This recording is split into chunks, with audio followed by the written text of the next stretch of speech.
Now to a lefty losing it on Bill Maher's program. This is Democratic strategist James Carville claiming that Speaker Mike Johnson is a bigger threat to America than the mass murdering terrorists of Al-Qaeda.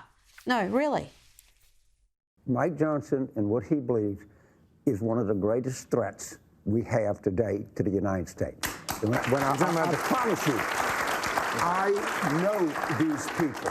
Well, you're talking about Christian nationalism. Absolutely. This is a bigger threat than Al-Qaeda to this country. And let me tell you something. They're Speaker of the House. They got probably at least 2 Supreme Court justices, maybe more. Dave Rubin looking on bemused, or should that be amused? Jimmy Carville is too old to be that stupid. Talking about being too old to be a lefty losing it. Let's go to this learned pro-Palestinian protester. Funny, you don't look Palestinian. From the nation to the sea, Palestine will be free. From the nation to the sea? No, from the mountains to the sea. From the mountains to the sea? That's what we want. From the mountains to the sea? Yeah. Which mountains? You don't know, eh?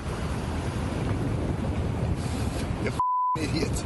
Now, Christmas is around the corner, and if you have any lefties losing it in the family, be prepared, because they are coming armed with wind instruments in case you misgender or dead name them. So your family thinks they're going to get away with dead naming you and misgendering you this holiday season? No, they're not. You know why? Because you're deranged kazoo kid. You play a wind instrument. You take your mouthpiece and you just anytime the wrong pronouns or the wrong name comes out, and you be obnoxious as shit. Because they'll stop real quick. 2 words, disinvite and disinherit. Now, let's learn about pangenderism from this lefty who utilises a triangle to explain the gender spectrum.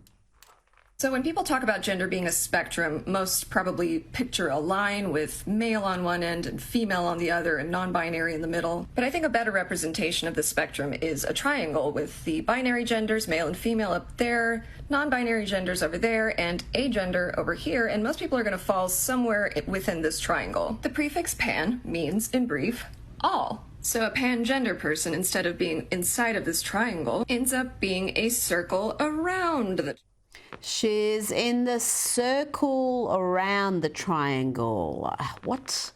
I mean, forget about being a pansexual. I'm a Panahi sexual. It's an octagon around the circle, around the triangle, on top of a sphere. It's very, very diverse. And finally, let's end with a look at the Family Guy mocking the wokeification of Christmas celebrations. First, ethnically accurate Jesus goes right here next to Father Mary and Mother Josephine, followed closely by the 3 genderless wise people on their bird scooters, Tig Notaro for some reason, and of course the little drummer them, because God forbid we call a boy a boy.